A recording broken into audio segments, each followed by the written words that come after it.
Hi, I'm State Senator Scott Frantz, and welcome to our tour of the Connecticut State Capitol. For roughly 6 months out of every year during the legislative session, this building is a very busy place. Legislators in both the House and Senate debate and vote on bills on behalf of the Connecticut residents that they represent. The state capitol is our house of government, but the legislature's work in this building is only half the story. Tributes to legends and heroes surrounded by grand elegance make the Capitol a great place to visit all year round.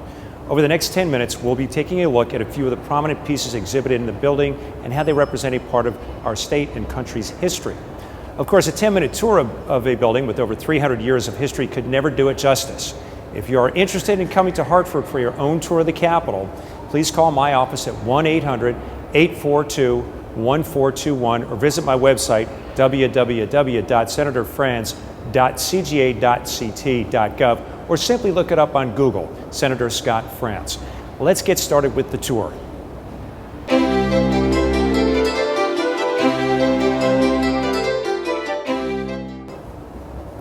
Built on land purchased by the city of Hartford from Trinity College, construction of Connecticut State Capitol spanned 8 years from 1871 to 1879. The architect, Richard Upjohn of New York, was selected amongst 11 other people vying for the project. Initial plans estimated construction costs at approximately $1 million. However, the final total came in at over $2.5 million as improvements were added at different phases of the project. In early designs, the structure to adorn the top of the Capitol was to be a rectangular tower, not the majestic gold leaf dome that we see today. Other extra costs were associated with enhancing the Capitol's overall elegance and making the building fireproof.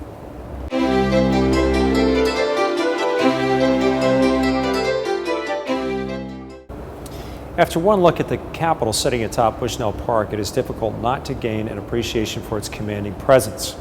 What may surprise you is that when construction began in 1871, Hartford was not our only capital city. It had shared the distinction with New Haven since the 1660s, after the colony of New Haven was integrated into Connecticut. The increasing role of the legislature in dealing with an emerging industrial and urban society led many to push for increased efficiency within government, starting with the elimination of the two-capital system. The controversy culminated in a statewide referendum to determine what would be the state's only capital city. In 1873, Connecticut residents voted 37,000 to 31,000 to award Hartford the honor, making Richard Upjohn soon to be building Connecticut's only house of government.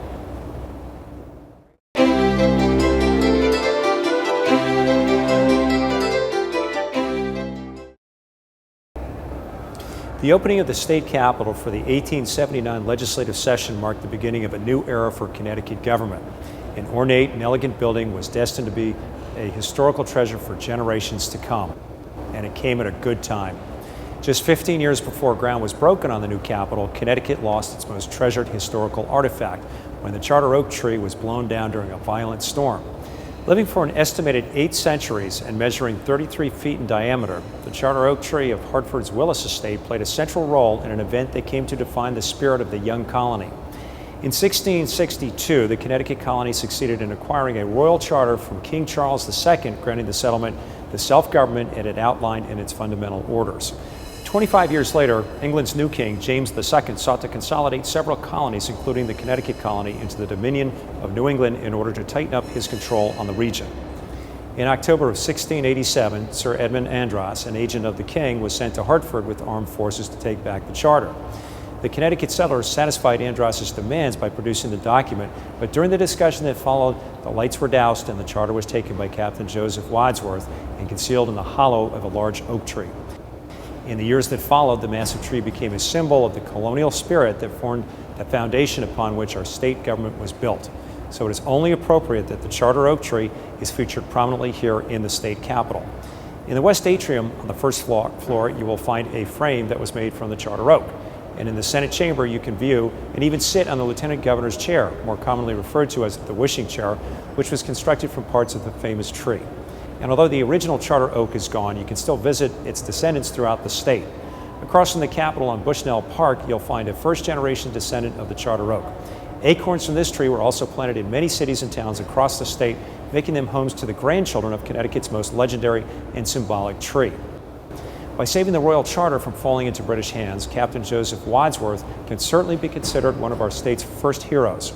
However, it is our official state hero and heroine that are honored with statues here in the state capitol.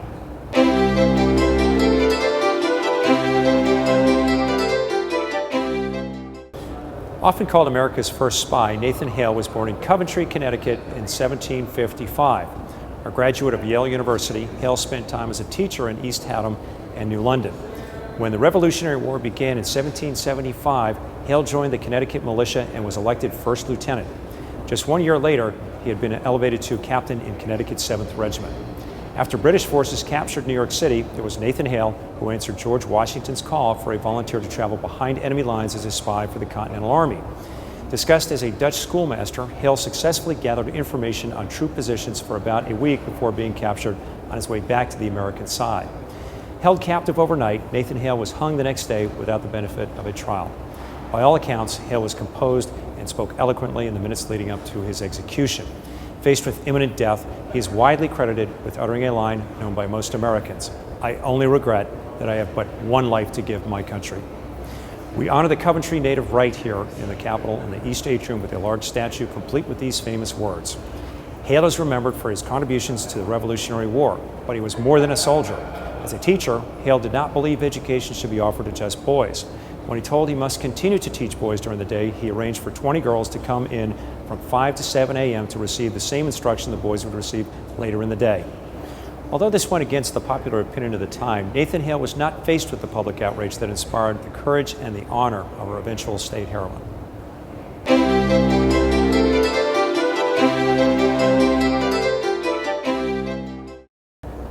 Prudence Crandall's family moved to the small town of Canterbury, Connecticut early in her childhood. Crandall received most of her schooling in Rhode Island. In 1831, she returned to Canterbury and opened the Canterbury Female Boarding School. Crandall's efforts were well received in the community until later in the year when she decided to accept Sarah Harris, a daughter of a free African-American farmer, into the school. Outraged with the decision, parents of the white students demanded Crandall dismiss Harris. When she refused, the parents pulled their children out of the school. Crandall was then forced to close the school. However, it proved to be only temporary. With the help of the famous abolitionist William Lloyd Garrison, the school was reopened to serve only young African-American women. Crandall recruited students up and down the East Coast.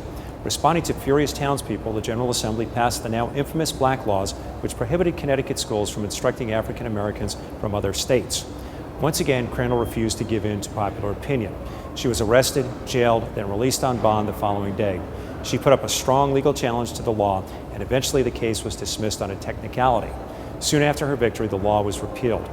Prudence Crandall had won her legal battle, but not before the townspeople's harassment and violence against the school forced her to shut it down only 1 year after it opened. Shortly after the school closed, she left the state with her husband. Over 50 years later, the Connecticut General Assembly granted Crandall a yearly annuity of $400 for her contributions to the state. She passed away just 4 years later in Elk Falls, Kansas at the age of 87. In 1995, the General Assembly responded to the lobbying efforts by the students from the New Canaan Country School and named Prudence Crandall our official state heroine. Since Crandall spent most of her life as an educator, it seems only fitting that her recognition as state heroine was granted at the request of students. Even the latest tribute to Prudence Crandall came after the hard work of school children. In 2000, a group of 4th grade students from Bristol, Connecticut visited the state capitol and wondered why there was a statue of our state hero, but not of our state heroine. The students got involved and started the Pennies for Prudence campaign to raise money for a new statue. The determination was rewarded in October of 2008 as the new Prudence Crandall statue was unveiled during a ceremony on the first floor of the Capitol. Although the funds they raised covered only a portion of the cost, the awareness the students created certainly played a large part in making the statue a reality. Heroes, legends, and stunning beauty. Just one walk through this building reveals them all. Come in and visit yourself. I promise you will gain an appreciation for this magnificent building and understand why it is truly a home to Connecticut history. I hope you've enjoyed our short tour today. I'm State Senator Scott Frantz, and thanks for watching.